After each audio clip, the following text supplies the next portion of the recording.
Cet épisode 5 de House of the Dragon a pour titre We Light the Way, nous éclairons la voie en VF, ce qui n'est autre que la devise de la maison Hightower, maison de Otto, et de sa fille Alicente, la reine.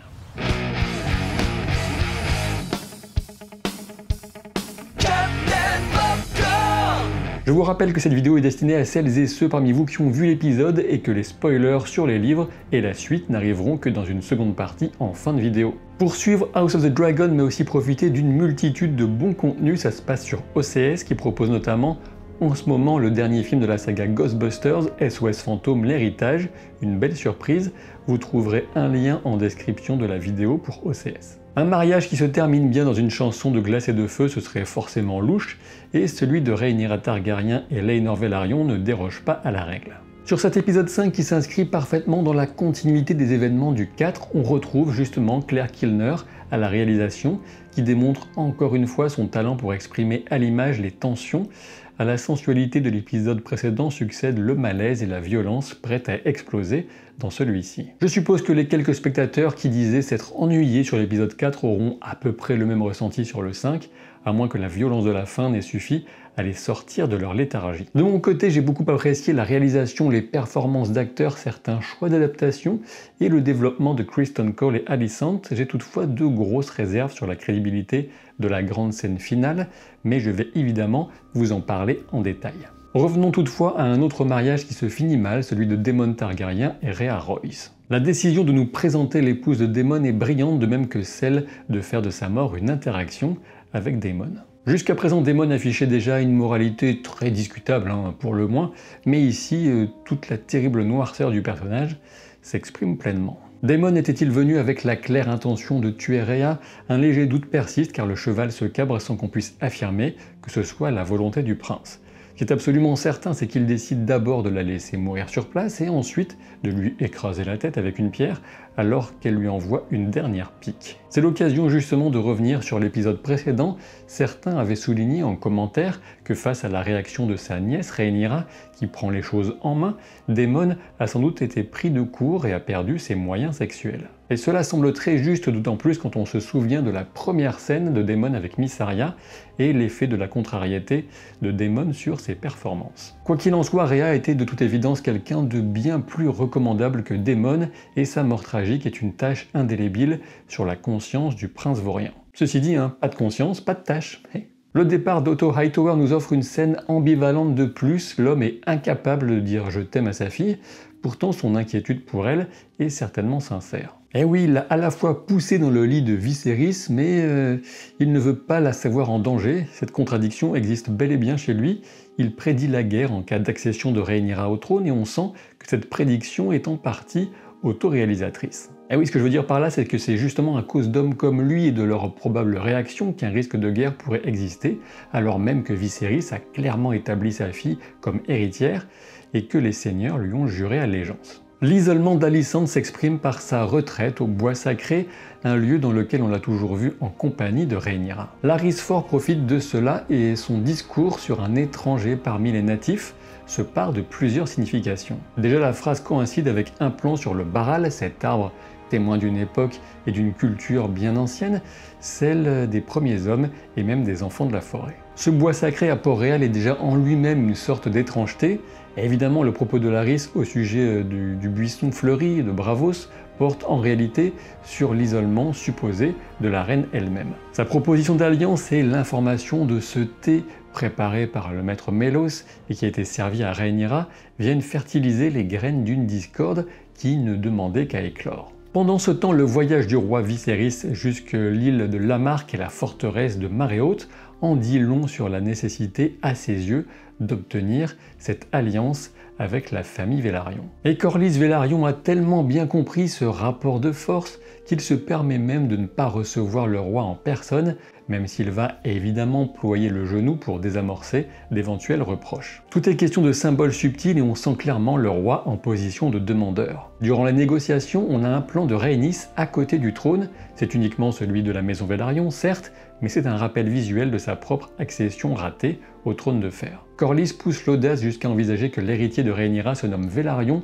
remplaçant de fait la dynastie régnante par la sienne. Viserys est malade certes, mais pas assez faible pour plier, et le nom de naissance Velaryon se transformerait en nom de règne Targaryen. Auprès de son épouse, Corlys semble masquer sa propre ambition en volonté de la venger, mais il me semble clair que c'est la postérité des Velaryon qui lui importe, un point sur lequel je reviendrai en seconde partie. Consciente de l'homosexualité de Laenor, Rhaenyra prend les devants lors de leur promenade sur la plage, et contrairement à Corlys qui se berce de l'illusion que son fils deviendra hétéro par magie, la princesse cherche à préserver une sexualité qu'elle vient à peine de découvrir de son côté. Un tel arrangement aurait pu fonctionner, et Joffrey Longbec, l'amant de Laenor, semble s'en satisfaire. Mais c'est sans compter Sir Criston Cole qui se présente symboliquement sans son armure à Rhaenyra en pleine traversée de retour. Et oui, l'absence de son équipement vient souligner qu'il s'exprime en tant qu'homme et pas en tant que garde royal, une fonction dont il a durement conscience d'avoir brisé le serment. Et la gondole de la naïveté romantique du chevalier vient se fracasser sur 3 récifs dans le détroit Rhaenyra. Le premier de ces récifs, c'est l'envie de pouvoir de la princesse, même si elle ne l'avoue pas et le masque sous la notion de devoir. Le deuxième, c'est le rejet d'une vie de fuite et d'opprobre, avec par ailleurs l'abandon d'un confort tout particulier, on peut l'imaginer. Enfin, le troisième revient toutefois à un véritable devoir, celui qu'elle ressent au sujet de la fameuse prophétie qui lui a été révélée par son père. Les Targaryens doivent empêcher une forme de fin du monde, et on sent qu'elle a pris l'affaire au sérieux. La série fait un choix ici par rapport aux diverses versions proposées par les témoignages et suppositions repris dans le livre, et je le trouve très judicieux pour expliquer et nourrir le personnage de Criston Cole et ses motivations. Le choix d'Alicent de voir Criston Cole avant le roi, alors même qu'il a souffert d'un malaise, en dit long sur l'effet profond des paroles de Larys Fort sur elle. La scène des aveux du chevalier a une saveur toute particulière pour nous, bien sûr, qui savons qu'elle parle de Daemon alors qu'il est convaincu qu'il s'agit de lui. Le sentiment de trahison qui emplit Alicent à cette révélation est entièrement tourné à l'encontre de Rhaenyra. Après avoir renié la parole de son père et indirectement mené à sa destitution, les mensonges de son amie Rhaenyra se transforment en coup de poignard pour elle. On peut même imaginer éventuellement qu'Alicent avait un petit crush sur le chevalier Criston Cole depuis le fameux tournoi du premier épisode, ce qui ne ferait qu'ajouter encore à sa rage. Du côté maintenant du roi et de son corps en décomposition, on sait que l'interprète Paddy Considine a révélé que ce serait une forme de lèpre qui touche le roi. Ce qui est intéressant ici, c'est l'apparition d'un autre maître, le maître Orwyld, qui préconise des herbes médicinales plutôt que des saignées à base de sangsues, et ici on a 2 possibilités au sujet du grand maître Mélos. La première possibilité, c'est qu'il est arc-bouté sur ses certitudes pseudo-scientifiques et repousse la proposition par orgueil au regard de son savoir médical. Et la deuxième possibilité par contre, c'est que le grand maître Mélos serait de mèche avec les Hightower et que c'est volontairement qu'il appliquerait depuis des années un traitement inadapté à ce dont souffre le roi. Et pour soutenir un peu cette idée, on constate que Mélos est assis à la table des Hightower durant le festin. Viserys s'interroge sur la postérité de son nom et comme toujours, Lyonel Fort lui répond honnêtement. Cette question de la perception du règne du roi est au cœur de l'intérêt de ce personnage, pour les spectateurs certes, mais encore plus pour les lecteurs. La scène d'arrivée des Velaryon à Port-Réal nous permet de découvrir Meleys qui vole en compagnie de Fumée des Mers. Ce sont donc a priori Rhaenys et son fils Laenor qu'on aperçoit à dos de dragon, ce qui laisse certaines suppositions pour la partie spoiler livre. La salle de banquet est magnifique et les arrivées successives apportent chacune leur lot de joie et de petites surprises. Jason Lannister vient gracieusement souligner combien il aurait été insupportable et Rhaenyra lui assène une semi-vérité puis un mensonge sans qu'on sache des deux quelle phrase est la plus piquante entre « je ne peux imaginer un meilleur homme » et « votre présence est toujours un plaisir ». Je vous laisse choisir. Et on peut dire que les Velaryon amènent une bonne grosse dose de swag, ils illuminent la salle de par leur nombre et surtout leur prestance. Toutefois, c'est sans compter l'audace de Daemon de se pointer comme si de rien n'était, profitant du contexte du mariage pour savoir que son frère le roi cherchera à éviter la moindre vague, un comble pour s'allier aux Velaryon. Bien évidemment, c'est l'arrivée volontairement retardée de la reine Alicent qui mettra tout le monde d'accord. Il faut rapprocher son timing de la phrase stupide mais involontairement prophétique de Jason Lannister sur l'idée que la guerre est une histoire d'hommes. Le vert de la robe d'Alicent lui va ravir, mais surtout c'est une couleur Hightower, et plus encore celle du fanal de guerre de la fameuse tour, donnant son nom à leur maison, ce que seuls quelques nobles reconnaîtront, à commencer par Larys Fort, avec son frère Arwyn. Nous éclairons la voix, Alicent annonce la couleur, si j'ose dire, et les hostilités commencent avec le belle-fille qu'elle envoie à Rhaenyra en clair rappel de leur hiérarchie. Viserys souhaite un nouvel âge des dragons, disons qu'il a raison en un sens, mais on pourra en reparler un petit peu en seconde partie. De magnifique manière, le jeu des regards bat son plein pendant le dîner et le bal. Daemon chauffe Rhaenyra, Laena chauffe Daemon, Joffrey chauffe Laenor, et Criston Cole, il se chauffe tout seul. En parallèle de toutes ces chaufferies, Ser Gerold Royce accuse de meurtre Daemon, son futur suzerain, ce qui est toujours une riche idée. L'idée que Daemon hérite des Aeriers après son forfait rend la chose encore plus ignoble. Vraiment, Daemon, pas bien. Deux petites remarques complémentaires concernant le bal de manière générale. On peut voir que d'un côté, on a l'inclusion d'une personne de petite taille parmi les musiciens qui va venir jouer du tambour. Et il s'agit sans doute d'un clin d'œil pour les lecteurs au personnage de Champignon, qui n'apparaît pas dans la série et qui ne devrait pas du tout y apparaître, c'est un choix d'adaptation. Et puis par ailleurs, lorsque Alicent fait son entrée et que tout le monde se lève bien sûr, eh bien on peut remarquer que la seule personne de toute la salle à ne pas se lever, c'est Daemon Targaryen. Le fait que Joffrey devine l'identité de l'amant de Rhaenyra par ce jeu des regards ne me choque pas plus que ça. En effet, on sait que certaines personnes sont capables de lire une salle, et Joffrey a l'avantage de savoir qu'un amant pourrait justement s'y trouver. Et la fébrilité affichée par Ser Criston Cole fait le reste. On pourrait dire que Joffrey Longbec a du nez, tout du moins pour l'instant. Le chevalier prend de toute évidence l'approche de Ser Joffrey comme une menace de chantage à peine voilée. À ce moment, je pense que Ser Criston Cole est convaincu que c'est Rhaenyra elle-même qui a révélé son identité en tant qu'amant, et il en nourrit immédiatement une honte mêlée à une rage qui ne tardera pas à éclater, comme les morceaux de viande dont le roi se goinfre après les avoir déchiquetés. L'échange en haut valyrien entre Rhaenyra et Daemon va encore montrer à ce dernier qu'il n'est peut-être pas le plus dingue des deux. Et encore une fois, il ne va pas pouvoir assumer face au feu que Rhaenyra se propose d'allumer, sans oublier tout le sang qui va avec. Et voilà qui tombe bien, la viande crue est au menu. Nous arrivons précisément à la scène qui me pose vraiment problème en termes de crédibilité, autant le fait que Ser Criston Cole pète un plomb et tabasse à mort Joffrey Longbec, ou plus de bec du tout, me semble plutôt crédible, autant la passivité des gardes m'apparaît parfaitement impossible. Le comportement de Ser Criston Cole s'explique d'autant plus qu'on se doute qu'il ruminait déjà la possibilité de se donner la mort, donc pourquoi pas partir en beauté si j'ose dire. Toutefois, le fait que la garde royale n'aille pas récupérer la princesse, que les gardes du château ne mettent ni un terme à la panique, ni Ser Criston Cole aux arrêts, n'a pour moi aucun sens. Et justement, quand Lyonel Fort, la main du roi, fait signe à son fils Arwyn d'intervenir, on a l'illustration qu'il était possible de s'interposer physiquement, et c'est donc Arwyn qui fait le travail des gardes,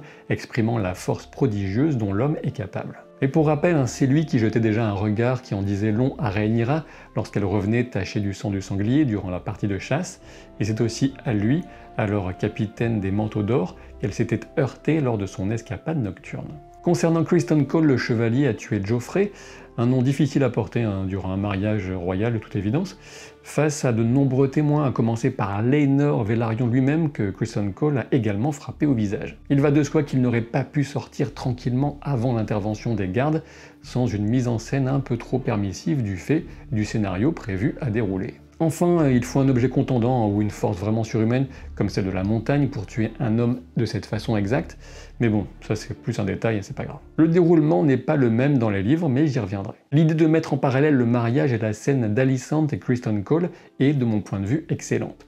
Et oui, on a d'un côté cette union sanctifiée à la hâte, précipitée par la tragédie, en oubliant bien sûr les 7 jours de liesse de tournoi, un mariage dans les pleurs et l'amertume. Et de l'autre, dans le bois sacré, où se célébraient auparavant les mariages sous la bénédiction des anciens dieux, on a Alicent qui stoppe le geste de Criston Cole, ce qui devrait, j'imagine, lier leur destin, car je ne vois pas vraiment comment le chevalier pourrait échapper à une condamnation, comment il pourrait s'en sortir sans une protection acharnée de la part de la reine. Enfin, la chute du roi et de sa couronne vient mettre un point final à cette première moitié de saison, avec cet ajout aussi du rat venant boire le sang encore frais, on l'imagine, pour annoncer que l'édifice de la royauté Targaryen menace nettement de s'effondrer. Je ne pense pas pour autant que ce rat soit la métaphore d'un seul et même personnage, comme Larys Fort par exemple, mais bien plutôt du pourrissement de l'ensemble de la situation. Et cette chute du roi vient aussi sonner la fin de l'interprétation de Rhaenyra et Alicent,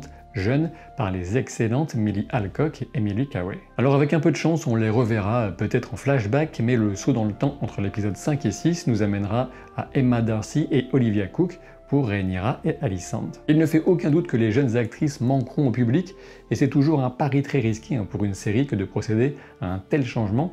Je pense toutefois qu'on peut faire confiance à la fois aux interprètes et à l'écriture pour que la transition se passe au mieux. On retrouvera Claire Kilner à la réalisation de l'épisode 9, et je suppose que la tradition des épisodes 9 de Game of Thrones sera préservée pour House of the Dragon, ce qui annonce du lourd. Pensez à vous abonner à la chaîne pour soutenir mon travail, d'autant plus si vous voulez éviter que j'active Arwyn 4 pour venir vous choper.